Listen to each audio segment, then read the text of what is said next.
Hi guys, welcome back. This is going to be the part 2 of the Q&A. So if you asked a question on Facebook, you can go back and check the first part of the Q&A. If your question was on Instagram, they're the questions we're going to be covering today. Yep, so as Tim said, we're going to rattle through some of these questions that we got fired through on Instagram. Some really good ones on here. So yeah, Tim. Right. First question.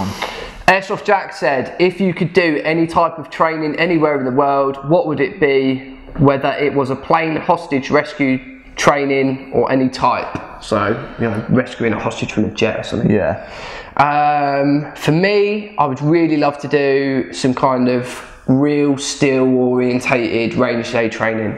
So ready up drills and stuff like that, but real steel. Yeah, over in the US, somewhere in Texas, somewhere hot. Yeah. Something like that where you can just do all of those drills real steel. I think that'd be awesome.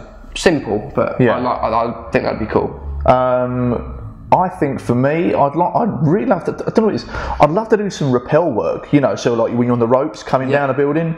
So you know, you see when guys, they literally they rappel down, they ping out from the building in through the windows. That'd be fucking like proper like SAS style, like you know, and like inverted. Oh, hanging upside down with your the rope just caught in with your foot.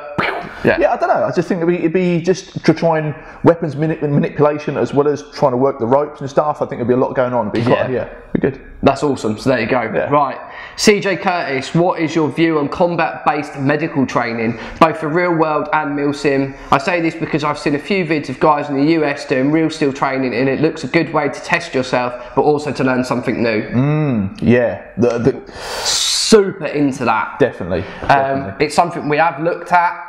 Yeah. Whether we're trying to make it work at the minute, it's just. We're in talks at the moment. We've got a few things on the cards, but at the same time, you know, if anyone knows of any really cool like CASVAC companies. I think. How would it work in milsim stuff? I think absolutely, because there's a lot of guys that use like the whole like count to 10, use like I don't know, like a little white bandage or a carabiner or something as a medic. Yeah. For me, you know, when CAG did their whole CASVAC thing, where you have to full on apply CATs, bandages, you know. Yeah. That to me was just the next level, and I would love to see that again from anyone, you know. Yeah, so that is something that we're looking at doing on the medical training side, and then also bringing that sort of stuff to events would be super cool. I think it would definitely work. Okay, bouncing on. freddie.ince, now you have a new name, will you add new art, like a logo design, and will you use the Heresy group as your team name when we go to events? I think a logo is something we're definitely looking into. Yeah. We've had a few ideas, but it's not a priority at the moment. I think. Yeah, at the minute we've got obviously the written Heresy group, so stuff will be based around that I think for a little while. But yeah, and when we attend events we will probably use the name the Heresy group. Hayyymishhh, if you could get rid of one part of airsoft culture and get in game, what would it be? Mine, hands down, is terrible face masks. They're the worst thing in the world. Like, worse than non-hit calling, worse than stubbing your toe. They're the worst thing. Worse than being shot on the knuckle. Anything, whatever it may be. There's nothing worse, in my opinion. That is. I think that's up there. It is. Yeah. Oh, grates me to the teeth. Yeah. Someone turns up with a Terminator mask on, or dressed as a Jedi, or a Star Trek. Is it Star Trek? Star Wars? Whatever it. Just don't do it. I think for me it's like when event organisers are giving safety briefs, and they say things like, you know, has anyone here not played airsoft before? I haven't. Just stop. Just stop, okay? Like, people that have to call out in the safety brief and make stupid, trying to be funny comments, don't. Just don't, alright? It really grips me. It's the bang rule, isn't it? Yeah, just walk up to them and say bang. Well, yeah, I'm just going to shoot you. Yeah, keep that to yourself. Let's just get through the safety brief. Ran over. Done. Okay, moving on from there. Stretch actual. In all seriousness though, what is your favourite aspect of the community? So I guess outside of... I love the milsim community, really. From the small community that it is, and realistically when you guys start going to Stirling, you'll realise that the actual proper milsim community of guys that go to real milsims is absolutely tiny, and you will trip over the same faces over and over and over and over, very and they're easily. all great guys. Whether it comes down to borrowing kit or helping each other out, I don't think I've ever been to a Sterling and not seen someone lend someone else something else, or cook some brew up for someone, or make something. I've never not seen that part of the community. Maybe it's just Sterling, I don't know, maybe. It's just they get good people, but I just imagine I'm seeing brewing up, oh, do you want my hot water and have a cup of tea? I've got this leftover, whatever it is, I've only eaten half this pasta or something, or this MRE, anyone else want it, I can't eat it. Battery's been, like, people have come around to us, oh, have you got a spare battery or something? It's the actual proper milsim community, in the case that people that actually attend real milsims, not these other events that are out there. It's a really good community, the milsim community. That's my favourite part. Moving on, Jamie Britt, milsims with low caps, what are your thoughts?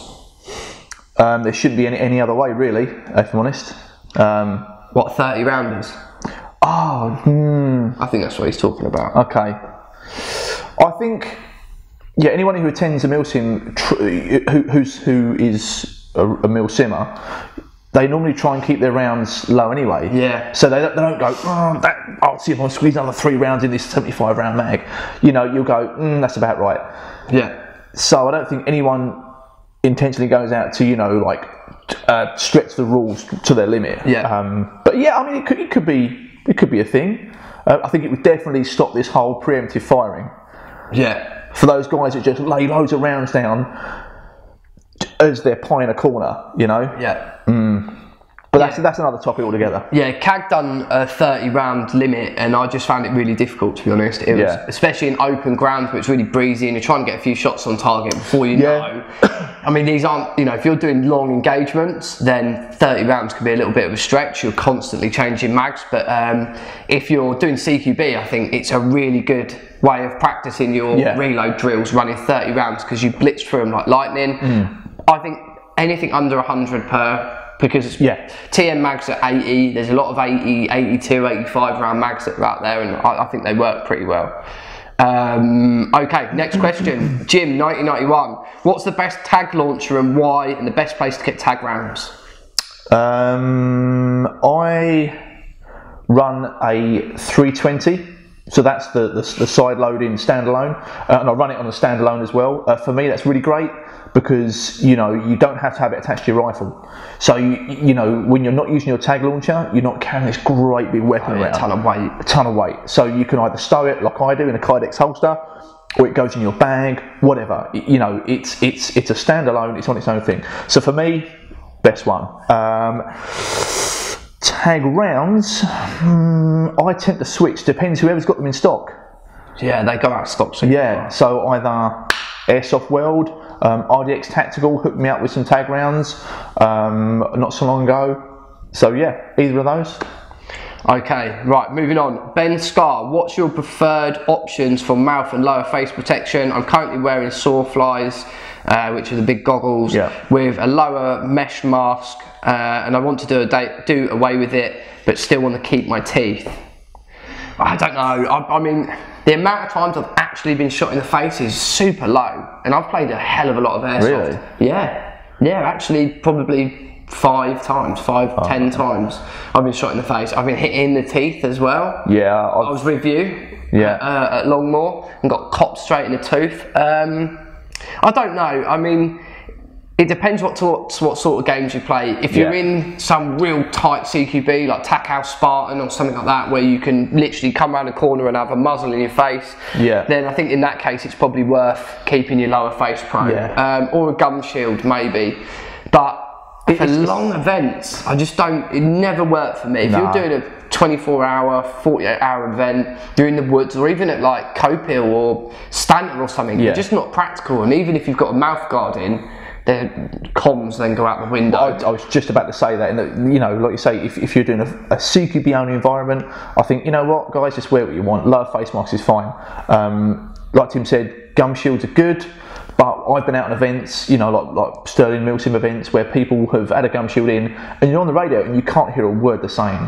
So just keep your mouth shut. Simple as that. Yeah, we wear neck scarves. That's something that's become more popular. You see a lot of people wearing them. Like you know, you can get the neck sleeves. And what I do is, if I'm going somewhere really tight, or I'm about to breach a building, I normally just pull it up over my lower mouth. You know, try and keep my lips together. I breathe through my nose and just, you know, just for that initial breach. And you know, it is a very easy way of just protecting your face a bit, but again, I really haven't been hit in the face that many times for me to be upset by it. Guys, what we're going to do, we've still got a ton of questions from Instagram, so we'll cut and do a Q&A part 3. If you haven't had your question answered already, then we'll do it in the next Q&A part. We'll put this up in the next couple of days. Awesome. See you in the next one, guys.